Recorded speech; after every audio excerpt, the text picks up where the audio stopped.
The massive mining ship hung in space like a dark mountain, its surface covered in sharp angles and industrial equipment. Captain Reed of the Dominion mining fleet stood on his command deck, watching the holographic display of the newly discovered star system. His scaled fingers tapped against the control panel as he studied the readings.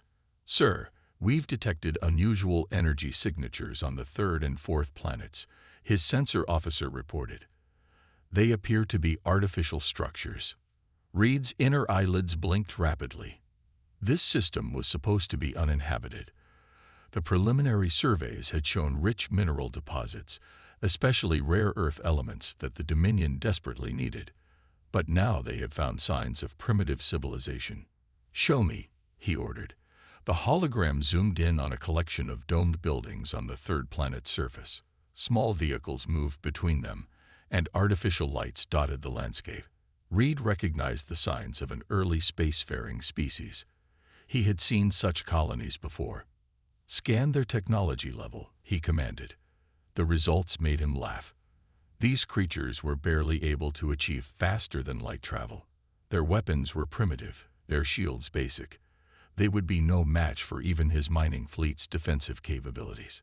Reed sent a message to the Dominion High Command. "Resource-rich system found. Minor pest infestation. Requesting permission to clear." The response came quickly. "Permission granted. Leave no traces."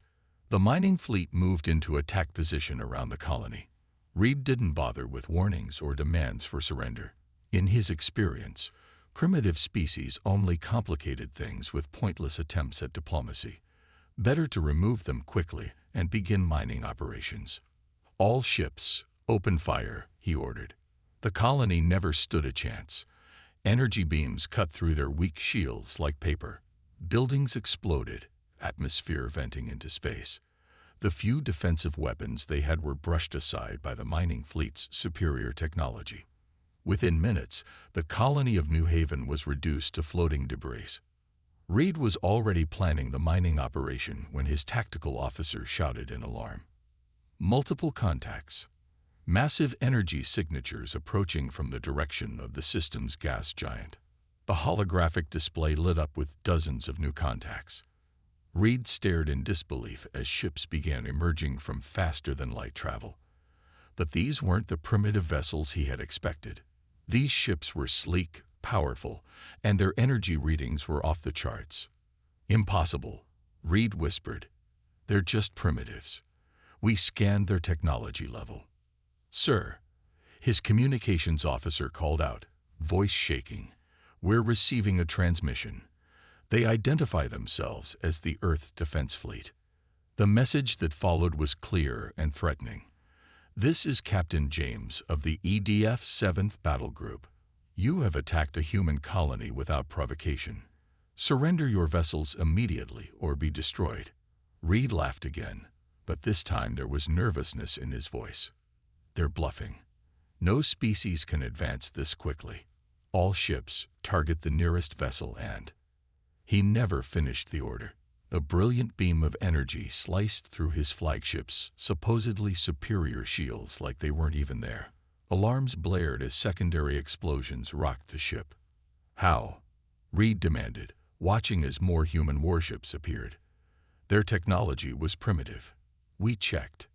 "Sir," his tactical officer said, "those weren't their military ships we scanned. Those were civilian mining equipment. These are their warships." Reed watched in horror as the human fleet deployed into an attack formation he had never seen before. Their ships moved with impossible precision, their weapons charged with energy that his sensors couldn't even properly measure. "All ships, retreat," he ordered, but it was too late. The humans had already cut off their escape route. More ships were emerging from FTL travel, surrounding his fleet in a three-dimensional web of firepower. As his ship's systems began to fail under the human assault, Reed realized his mistake. He had assumed that a young spacefaring race would be primitive in all areas. He had never considered that they might have focused their advancement on military technology first. He had never imagined that any species could progress so rapidly. The last thing he saw before his ship's power failed was a human fighter craft shooting past his viewport, its pilot visible in the cockpit. The human was smiling. Captain James stood at the command center of his flagship, relentless, his face hard as stone as he watched the debris of New Haven colony drift across the main display. 3,000 civilians had died in the alien attack. Their only crime had been operating a peaceful mining operation. "Status of the enemy fleet?" he asked, his voice steady despite his anger. "Contained, sir," his tactical officer replied. "Their ships are completely surrounded, shields failing on most vessels. They seem confused by our targeting systems." James nodded. The aliens had expected an easy fight against helpless colonists. Instead, they had run straight into the tip of humanity's spear. The Earth Defense Fleet had learned harsh lessons from their first encounters with hostile aliens 20 years ago. They had spent those years preparing, building, and advancing their technology at a pace that had surprised even themselves. "Open a channel to their command ship," James ordered. The alien captain appeared on the screen, his scaled face showing what James assumed was fear. "Good. This is your final warning," James said. "Power down your weapons and prepare to be boarded. Any further hostile action will be met with deadly force." The alien captain hissed something that the translator took a moment to process. "How? You were primitive. We scanned your colony." James allowed himself a small smile. "You scanned our civilian mining equipment. Would you like to see what our military can do?"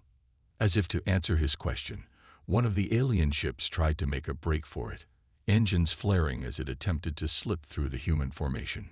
James didn't even need to give an order. His crews were well trained. 3 human destroyers tracked the runner perfectly.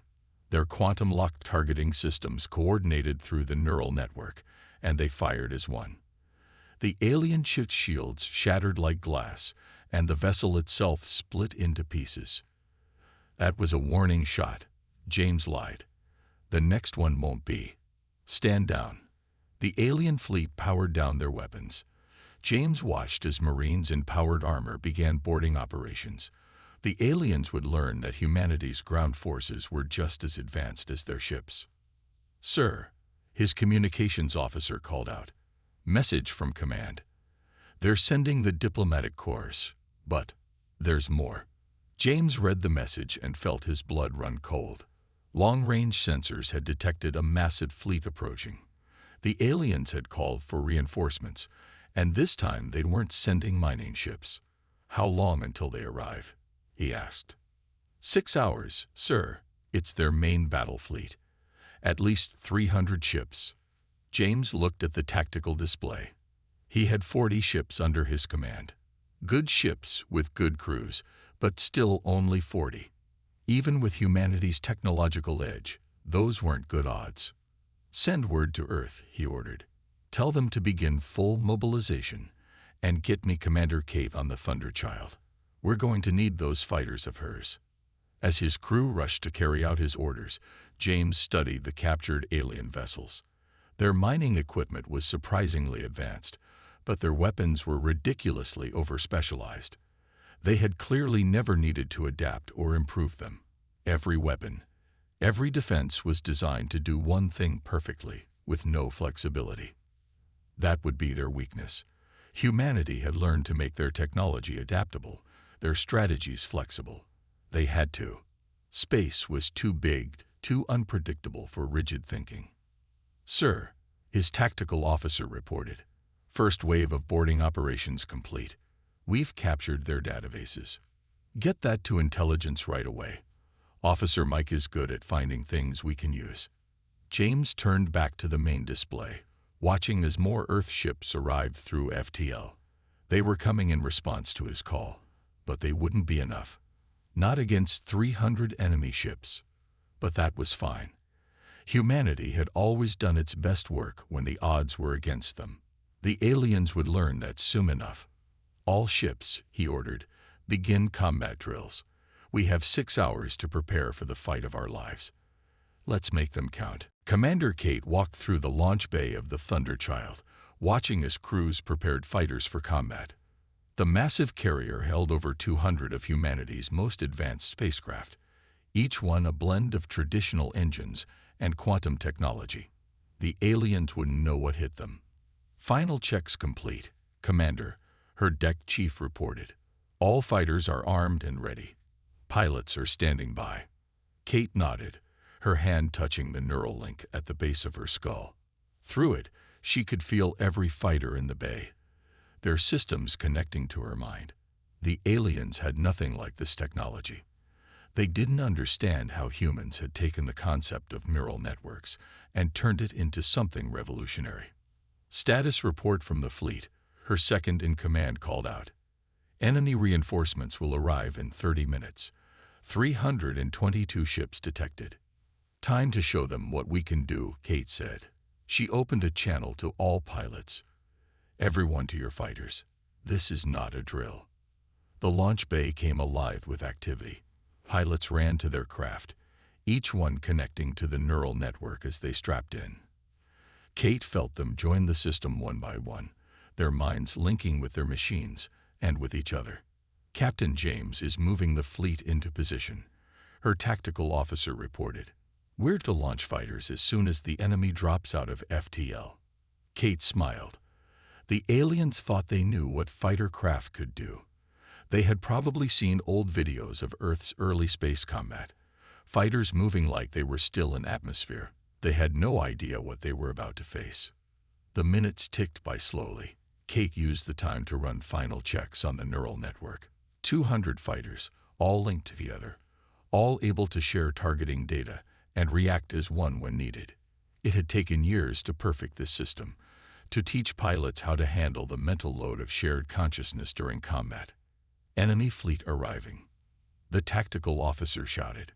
The main screen lit up with hundreds of contacts. The alien ships were huge, covered in weapons. They dropped out of FTL in a standard attack formation, clearly expecting to overwhelm the smaller human fleet with numbers and firepower. All fighters, launch, Kate ordered. The launch bay erupted in controlled chaos. Fighters shot out of the Thunder Child like bullets from a gun, spreading out in perfect formation. Through the neural network, Kate felt every launch, every course correction. 200 fighters moved as one unit, their pilots' minds working together. The aliens noticed the fighters too late. Their first volley of weapons fire was aimed at the human capital ships, ignoring the smaller craft. That was their mistake. All fighters, execute attack pattern Delta, Kate commanded. Show them what we can do. The fighter swarm split into smaller groups, each one targeting a different alien vessel, but they didn't attack like normal fighters. These craft could turn impossible angles, their quantum engines allowing them to change direction instantly. They could match speeds perfectly, coordinate attacks down to the microsecond. Through the neural network, Kate watched as her pilots struck. Fighters phased through enemy shields, their quantum weapons bypassing defensive systems the aliens thought were unbeatable. Other squadrons used their linked targeting systems to hit weak points with impossible precision. The alien fleet's formation broke apart as they tried to deal with this impossible threat. Their rigid tactics fell apart in the face of an enemy that didn't fight the way they expected. Their big guns couldn't track the agile fighters, and their own small craft were shot down the moment they launched. Status report, Kate called out, even as she felt the battle through the neural link. 17 alien ships destroyed, her tactical officer reported. No fighter losses yet. Enemy fleet is breaking formation, trying to regroup. Kate opened a channel to Captain James. Sir, their fleet is scattered. Ready for Phase 2. Execute, James ordered. Show them why you don't pick a fight with humanity. Kate smiled as she gave the order. Her fighters regrouped instantly, forming new attack patterns. The aliens were about to learn that this was just the beginning. Humanity had spent 20 years preparing for this kind of fight, and they had so many more surprises ready. Intelligence Officer Mike stared at his screen in horror. He had spent the last 3 hours going through the data captured from the alien mining fleet, and what he found made his blood run cold. These weren't just miners who had turned aggressive. They were something far worse. "Get me Captain James immediately," he said to his assistant. "He needs to see this." While waiting for the connection, Mike pulled up more files from the alien database. Each new document confirmed his fears. The Dominion hadn't just attacked one human colony. They had destroyed countless civilizations before, all in the name of resource gathering. "This is James." The captain's voice came through. "What have you found?" "Sir, you need to see these records," Mike said, sending the translated files. "The Dominion. They're planet killers. They find worlds with developing civilizations and strip them bare. New Haven wasn't their first target. They'd done this hundreds of times before." There was silence on the other end as James read through the files. Mike continued his explanation, pointing out key details in the data. "They look for worlds just reaching space flight capability. Their sensors are specifically designed to detect early colonies and outposts. When they find them, they don't just attack, they harvest the entire system. They take everything, leaving nothing but empty rocks behind." "How many?" James asked, his voice tight with anger. "At least 300 civilizations in the last 50 years alone," Mike replied. "They target species that are just starting to explore space. Usually the populations are small, isolated colonies. Easy targets." Mike pulled up more data, this time showing the Dominion's military structure. "But here's the thing, sir. They've never faced real resistance before. Their weapons, their tactics, they're all designed to fight primitive colonies. We're the first species they've encountered that can fight back." Through his window, Mike could see the ongoing battle. Human fighters were still harassing the alien fleet, their quantum drives letting them appear and disappear at will. The Dominion's huge warships were struggling to adapt to an enemy that didn't behave like their previous victims. "There's more," Mike continued. "Their main fleet, the one we're fighting now. It's not just a response force, it's their harvesting fleet. They're not here to win a battle. They're here to strip our entire system."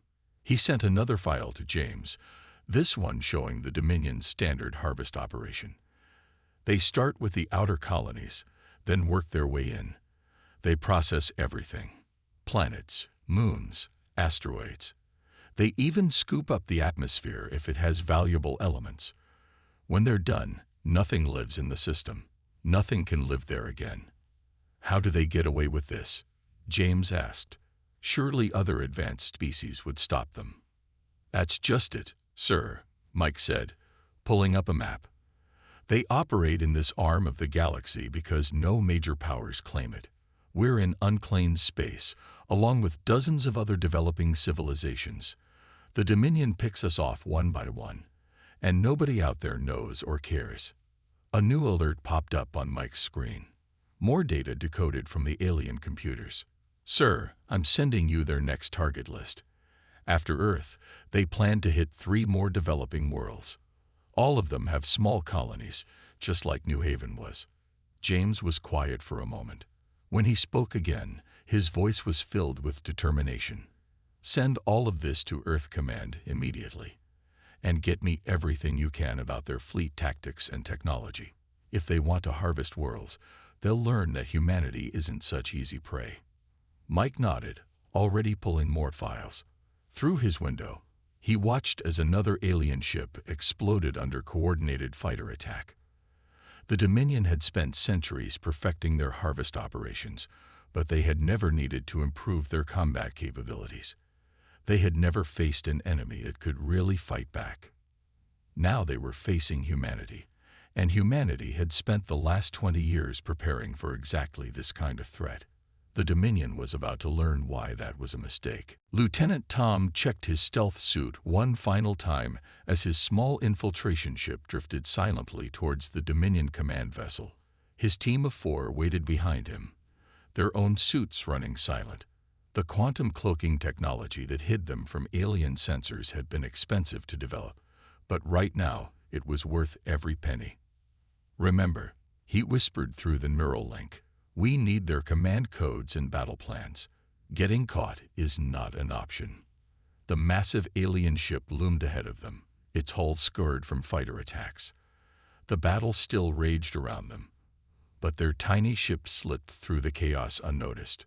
Tom watched through his enhanced visor as fighter squadrons kept the Dominion ships distracted, just as planned. "Breach point ahead," his tech specialist reported. "Their shield frequency matches our intel. We can slip through right here." Tom gave the signal, and their ship passed through the alien shields like they weren't even there. Years of studying alien technology had taught humanity all sorts of useful tricks. They landed silently on the outer hull, magnetic clamps engaging. "Cutting through now," Tom said. His suit's built-in tools made short work of the alien metal. They had practiced this dozens of times on captured ships. Within minutes, they were inside. The alien corridor was huge, designed for creatures bigger than humans. Tom's team moved like shadows, their suits bending light around them.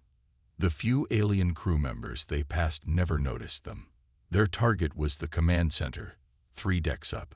"Sir," his communications expert called softly, picking up massive transmissions. "More Dominion ships incoming. Lots of them." Tom cursed silently. They needed to move faster. The team quickened their pace, using their neural links to coordinate their movements perfectly. No wasted motion, no unnecessary noise. They'd reached the command deck and found it bustling with activity. Alien officers rushed about, coordinating their failing battle against the human fleet. Tom's team spread out, placing their quantum data taps on key terminals. "Download starting," his tech specialist reported. "Sir, you need to see this." Tom looked at the data flowing through his neural link and felt his heart skip. The Dominion wasn't just calling in reinforcements. They were summoning their entire harvesting fleet. Thousands of ships, all heading for Earth. "They're not just trying to win anymore," he sent through the link. "They're going to try to consume our entire civilization." A new alert flashed in his vision. His team's sensors had picked up something even worse. The aliens were preparing to deploy their planet-killer weapons. Massive devices that could tear apart a world's crust, designed to harvest resources more efficiently. "Get everything you can," he ordered. "Battle plans, ship locations, weapon specs. Earth needs to know what's coming."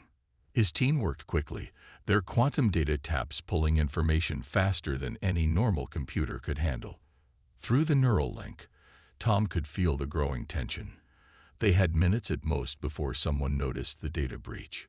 "Sir," his scanner expert called out, "they're plotting a direct course for Earth, the whole fleet. They're abandoning their usual harvest pattern." Tom watched as more data poured in. The Dominion was changing its tactics. Humanity's resistance had pushed them to desperation. Instead of their usual methodical harvest, they were going to try to crush Earth's defenses in one massive attack. "Download complete," his tech specialist reported. "We have it all." "Fall back," Tom ordered. "Back to the ship now." They moved quickly through the alien corridors, their stealth suits keeping them invisible. Behind them, alarms began to sound as the aliens finally detected the data breach. But it was too late. As their ship detached from the hull and slipped away into space, Tom transmitted everything to Earth Command. The data would give Earth's defenders a fighting chance against what was coming. "How long until their main fleet arrives?" he asked his communications expert. 6 hours, maybe less." Tom nodded grimly. "Then we got 6 hours to prepare for the biggest fight in human history." The space around Jupiter lit up like a new sun as thousands of Dominion ships dropped out of FTL. Their massive fleet filled the void, weapons already charging. But humanity was ready for them. Captain James stood on his bridge, watching as the largest space battle in human history began. Earth's combined fleets had gathered at Jupiter, using the gas giant's gravity to their advantage. Every ship humanity could spare was here, along with a surprise the Dominion wasn't expecting. "All ships, battle positions," he ordered. "Activate the gravity nets." Hidden generators around Jupiter's moons came to life. The human ships had placed them there during the 6-hour preparation time, creating artificial gravity wells that would trap the Dominion fleet in specific zones. Enemy ships caught in the gravity nets, his tactical officer reported. Their formations are breaking up. The Dominion ships struggled against the unexpected gravitational forces. Their rigid battle formations fell apart as ships were pulled in different directions. That was when Commander Kate's fighters struck. Thunderchild launching all squadrons, came the report. Neural net at full power. Hundreds of human fighters poured out of their carriers. But these weren't normal attack runs.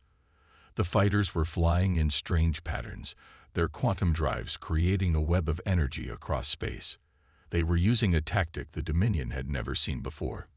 Quantum web complete, Kate's voice came through. Ready for the trap. James smiled. Spring it. The fighters activated their quantum drives all at once. Space itself seemed to twist around the Dominion fleet. Their ships, already struggling with the gravity nets, suddenly found themselves facing copies of themselves, quantum echoes created by the fighter web. Confusion spread through the alien fleet as their sensors showed thousands of false targets. They couldn't tell which ships were real and which were quantum reflections. Their rigid combat doctrine had no answer for this kind of warfare. Main fleet, attack pattern Delta, James ordered. Hit them while they're blind. Earth's ships moved in, their weapons specially modified after studying the captured Dominion data. They knew exactly where to hit the alien shields, exactly how to time their shots. Lieutenant Tom's stolen intelligence was paying off. The Dominion fleet tried to respond, but their commanders couldn't adapt fast enough. Every tactic they had used for centuries was failing them. Their ships fired at quantum echoes while real human vessels struck from unexpected angles. Sir, his tactical officer called out, they're preparing their planet killer weapons. James had been waiting for this. Activate the Jupiter defense grid. Hidden platforms around Jupiter's moons revealed themselves. These weren't normal defense stations. They were gravity pulse generators, designed specifically to disrupt the kind of weapons the Dominion used to tear planets apart. The alien ships tried to fire their planet killers, but the gravity pulses caught their weapons' energy and twisted it back on them. Massive explosions ripped through the Dominion fleet as their own superweapons backfired. Push the advantage, James ordered. All ships, full attack. Human vessels struck from every angle. Fighters darted between the larger ships, their neural-linked pilots coordinating perfectly. The quantum web kept the Dominion blind and confused, while the gravity nets prevented them from retreating. Sir, their command ship is trying to organize a counterattack, his communications officer reported. Not today, James said. Commander Kate, you have your target. The Thunderchild moved into position, its fighters forming a new pattern. They had saved their best trick for last. The quantum drives activated in a precise sequence, creating a bubble of altered space around the Dominion command ship. Quantum lock established, Kate reported. They're frozen in normal space. Can't use FTL. Can't even move. James gave the final order. All ships, concentrate fire on their command ship. Show them why you don't threaten Earth. The combined firepower of humanity's fleet struck the trapped command ship. Its shields, unable to adapt to normal space while caught in the quantum lock, failed instantly. The massive vessel broke apart under the assault, taking the Dominion's leadership with it. Without their commanders, without their usual tactics, the mighty harvesting fleet began to fall apart. Ship by ship, sector by sector, humanity pushed them back. The species that had terrorized this sector of space for centuries was finally meeting its match. 3 months after the Battle of Jupiter, Captain James stood at the window of the Earth Defense Fleet headquarters, watching ships being repaired in orbit. The victory had cost them dearly. Nearly a third of humanity's fleet had been destroyed or damaged in the fight. But they had won, and more importantly, they had sent a message to the galaxy. Sir, a voice called from behind him. The alien diplomats are ready. James turned to see Lieutenant Tom standing there. The intelligence officer had been promoted after his mission, his stolen data proving crucial to their victory. Now he was helping coordinate with the defeated Dominion leaders. "How are they today?" James asked, walking with Tom toward the meeting room. "Scared," Tom replied. "The news is spreading through the galaxy. Everyone's hearing about how their unstoppable harvest fleet was defeated by a primitive species.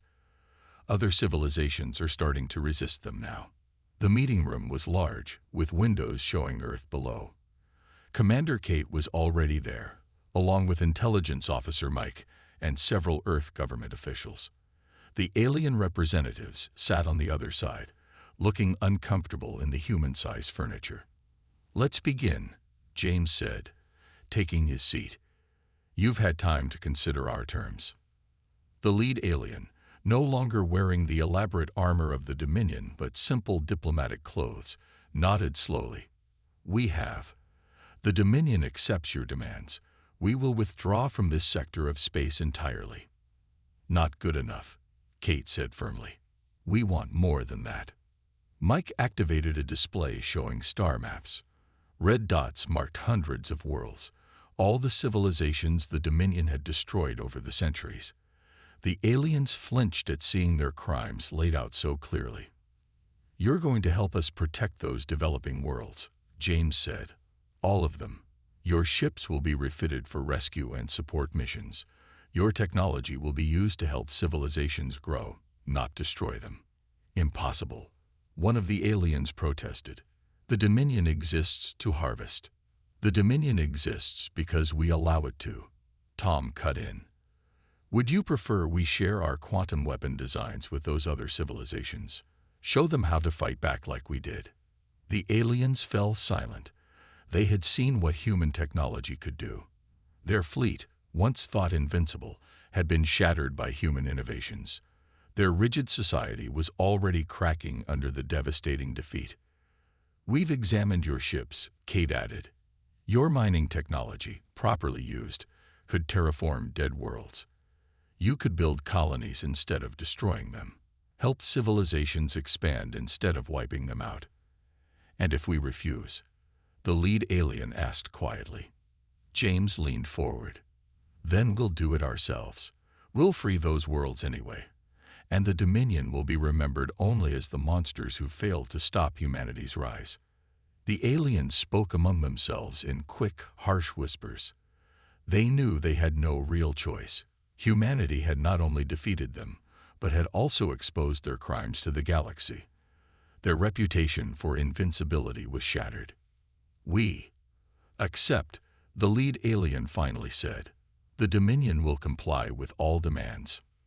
Later, standing again at the window, James watched Earth's first diplomatic ships prepare to leave. They would visit those developing worlds, warn them about the threats that lurked in space, and offer them protection. Humanity had learned the hard way that the galaxy was dangerous. They wouldn't let others face that danger unprepared.